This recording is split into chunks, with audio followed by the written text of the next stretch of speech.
जय भीम दोस्तों, मैं हूं चित्रंजन कुमार और आप देख रहे हैं हमारा news channel true news DNBR। और आज मैं हूं जहानाबाद जिला के कांग्रेस के मीडिया प्रभारी जो जिला के हैं वो अशोक कुमार प्रियदर्शी जी के पास में, जिनसे खास करके जो एक देश का ज्वलंत मुद्दा है जिसे जातिगत जनगणना से संबंधित हम लोग जानते हैं। और हम आज इनसे ये जानने का प्रयास करेंगे कि आखिर ये जातीय जनगणना जो है आज से बहुत दिन पहले से इसकी मांग की जा रही है, बावजूद इसके आखिर जाति आधारित जनगणना जो है किसी की सरकार क्यों नहीं करा पाई।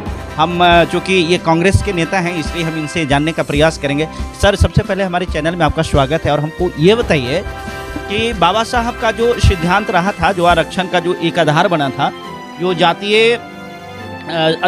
के आधार पर जो आरक्षण दिया गया था, तो जब जातीय आधारित जनगणना होगा ही नहीं तो फिर ये आरक्षण का आधार चाहे और जो प्रोविजन रोस्टर का है, ये बहुत सारी चीज़ें हैं, वो तो समाप्त होने के कगार पर आ जाएगा। तो आखिर जातीय जनगणना क्यों नहीं हो पा रही है और अगर नहीं हो पा रही तो इसका नुकसान क्या है?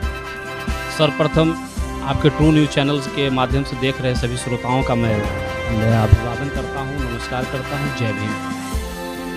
देखिए, आज के परिवेश में जैसा कि आपने जो प्रश्न रखा है जातीय जनगणना, तो ये बात आज के परिवेश में हमारा जो वंचित समाज है, जो अनुसूचित जाति, अनुसूचित जनजाति, पिछड़ी अति पिछड़ी जाति है, उसका वास्तविक उत्थान तभी संभव है जब उसको हम चिन्हित करें। उसका आर्थिक सामाजिक उत्थान या मजबूती तभी आएगा जब उन जाति के वर्तमान की उसकी दशा को हम लोग तय करेंगे।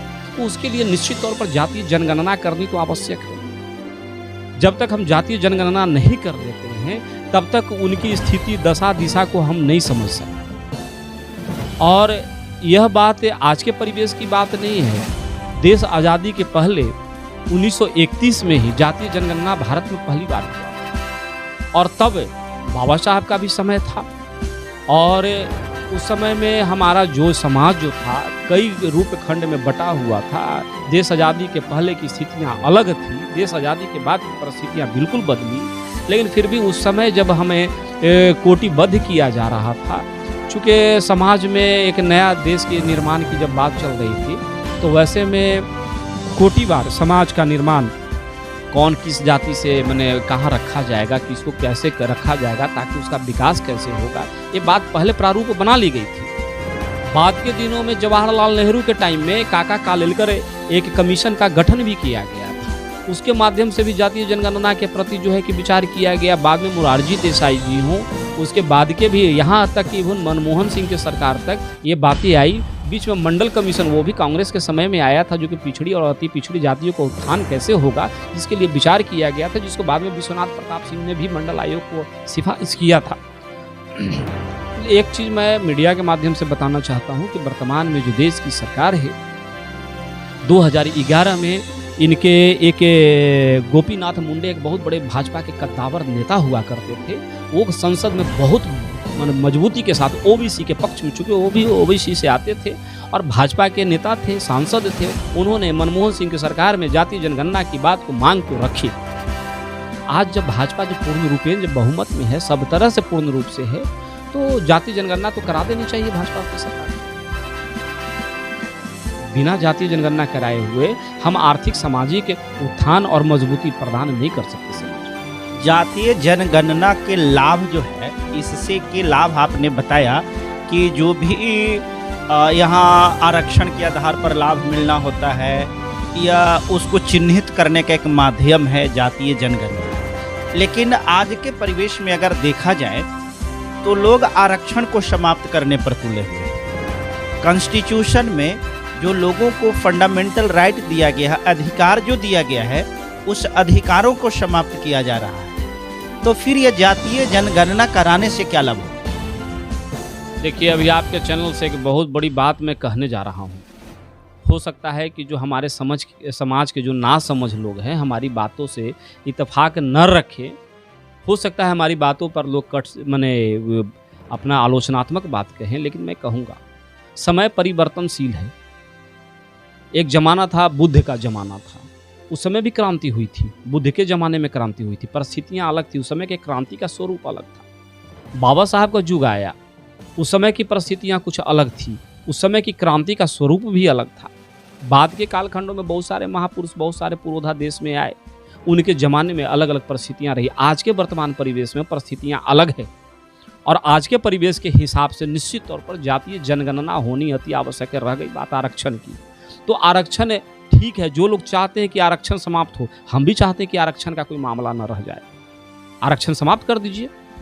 आरक्षण संविधान में आया था, उसको संशोधन करके बहुत चीज़ मिटाया जा रहा है, ख़त्म किया जा रहा है। आरक्षण भी झूठ मूठ का एक खोसा हुआ अब वर्तमान में एक बात रह गई है, जबकि बहुत जगहों पर आरक्षण का कोई महत्व नहीं रह गया है। आरक्षण है ही नहीं वजूद में। तो आरक्षण शब्द से एक ढकोसला बना करके किसको रखने की आज की डेट में ज़रूरत नहीं। हाँ, इसके बदले में बशर्ते शिक्षा, समान शिक्षा प्रणाली लाई जाए। हमारे यहाँ समाज के वंचित समाज के वैसे बच्चे हैं जो मध्याह्न भोजन खा करके, खिचड़ी खा करके, थाली लेकर के लाइन में लग करके ककहरा पढ़ रहे हैं। उनको प्राथमिक विद्यालय, प्राइमरी स्कूल में, मिडिल स्कूल में, कई तरह के विद्यालयों में जो मास आबादी रह रही है, पढ़ रही है, क्या कभी वो पढ़ाई से कभी डॉक्टर इंजीनियर बन सकता है? एक तरफ एकेडमिक पढ़ाई जो चल रही है वो बड़े बड़े मतलब स्कूल का जो सिस्टम है उसके आधार पर उनके बच्चे पढ़ाए जा रहे हैं, जहाँ 50,000, 20,000, 10,000 महीने का जो फीस देकर के बच्चों को पढ़ाया जा रहा है। कभी भी उसकी मानसिकता के लेवल में हमारा वो मास बच्चे कभी नहीं आ पाएंगे। तो उसको इक्वल एजुकेशन करें। ये पैरालाइज्ड एजुकेशन की कोई आवश्यकता नहीं है। हमारे यहाँ जो पैरालाइज्ड एजुकेशन सिस्टम है उससे हमारा समाज छिन्न भिन्न हो रहा है। तो इसके लिए निश्चित तौर पर हमको लगता है कि वैसा वर्ग, वैसा समाज, वैसा जात अभी भी बहुत पिछड़ा हुआ है और उसको निश्चित तौर पर जातीय जनगणना के आधार पर उसको विशेष लाभ देते हुए उसको आगे लाने की जरूरत है। आप चूंकि कांग्रेस पार्टी के नेता हैं, कांग्रेस के रीजन में जातीय जनगणना कब हुआ? 1931 में हुआ। उसके बाद में हम बताएं कि अभी काका कालेलकर कमीशन का गठन किया गया, वो जवाहरलाल नेहरू के टाइम में किया गया। मंडल कमीशन का देन कांग्रेस का ही देन था, जिसके वजह से सरकार मैंने चली गई।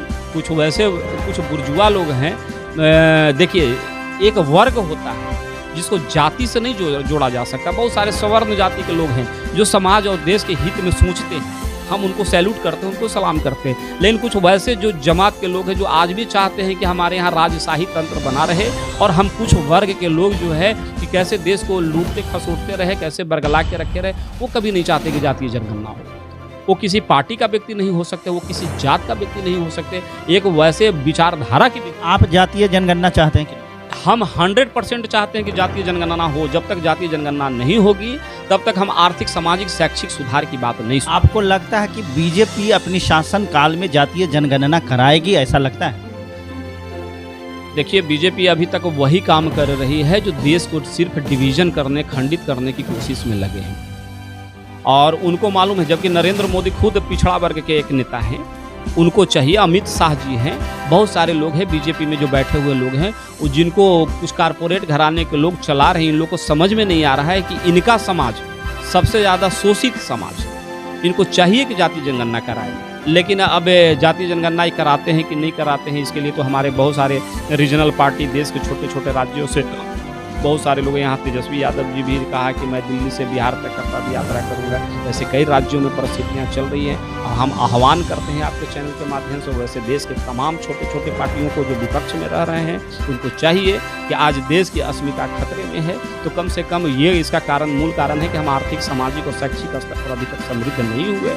और इसके लिए जातीय लोगों को जनगणना कराते हुए, उसको चिन्हित करते हुए उसको सबल बनाने की जरूरत है, तब हमारा देश सबल। अगर बीजेपी जातीय जनगणना नहीं कराती है तो यहाँ की जितनी भी राजनीतिक दल हैं या वैसे लोग जो जातीय जनगणना चाहते हैं, उनको क्या करना चाहिए? जो जातीय जनगणना चाहते हैं उनको सड़कों पे उतर आना चाहिए। हमारा एक देश में हमारा फंडामेंटल राइट्स है कि हम अपने अधिकार के लिए हम संवैधानिक तरीके से आंदोलन तो कर ही सकते हैं, और पूरे देश को चाहिए कि इस आंदोलन में कूद पड़े। अगर नहीं, अगर कूदता है तो आपकी देश की अस्मिता बचना मुश्किल है।